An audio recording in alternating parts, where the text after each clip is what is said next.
আসসালামু আলাইকুম ওয়া রাহমাতুল্লাহি ওয়া বারাকাতুহু। আজকে আপনাদের মাঝে নিয়ে এসেছি একটি ডেজার্ট রেসিপি। অনেকে কাস্টার্ডের সাথে ফ্রুট পছন্দ করেন না, তারা চাইলে এই ডেজার্টটি বাসায় ট্রাই করতে পারেন। এর জন্য আমরা প্রথমে নিয়ে নিচ্ছি 6 পিস পাউরুটি।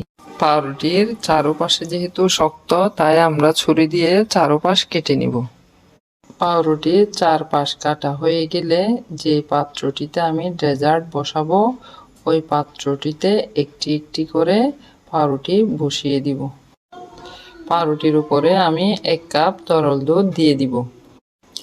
যদি তরল দুধ না থাকে তাহলে আপনারা 2 টেবিল চামচ গুঁড়ো দুধ, 1 টেবিল চামচ চিনি 1 কাপ পানির সাথে ভালো করে মিক্স করে দিতে পারেন। আমি দুধগুলো এমনভাবে ঢালবো যাতে প্রতিটি পাউরুটি ভিজে যায়।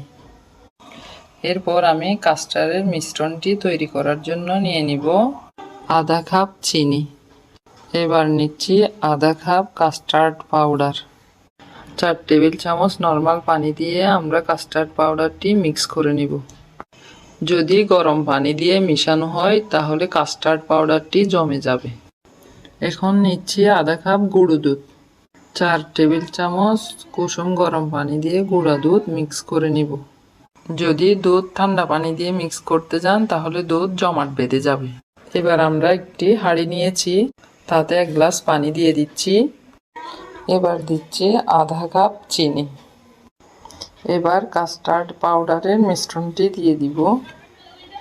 আমি যেহেতু মিশ্রণটি ঘন করে বানাবো তাই আমি 1 গ্লাস পানি দিয়েছি। আপনারা যদি এর চাইতে হালকা পাতলা করতে চান তাহলে আরও আধা গ্লাস পানি এড করতে পারেন। এবার দুধের মিশ্রণটি দিয়ে দিচ্ছি। এখন চুলায় মিশ্রণটি মিডিয়াম আঁচে জাল করে নিব। অনবরত নাড়তে থাকবো যাতে মিশ্রণটি লেগে না যায়। লবণ দিতে ভুলে গিয়েছিলাম, তাই এই পর্যায়ে এসে স্বাদমতো লবণ দিয়েছি। মিশ্রণটি ঘন হয়ে আসলে চুলার আঁচটি লো করে দিব যাতে লেগে না যায়। আরও 1 মিনিট জাল করে নেওয়ার পর দুধ দিয়ে ভিজিয়ে রাখা পাউরুটির উপর মিশ্রণটি ঢেলে দিব। একটি চামচ দিয়ে উপরে সমান করে নিব। এবার কিছু স্ট্রবেরি ও চকো বিনস দিয়ে সাজিয়ে নিয়েছি। ডেজার্টটি দেখতে কিন্তু অনেক সুন্দর হয়েছে এবং খেতেও অনেক মজা হয়েছে। যদি এটা ফ্রিজে রেখে পরিবেশন করা হয় তাহলে এটা আরও অনেক টেস্টি হবে। আজকে এখানেই বিদায় নিচ্ছি। আসসালামু আলাইকুম ওয়া রাহমাতুল্লাহি ওয়া বারাকাতুহু।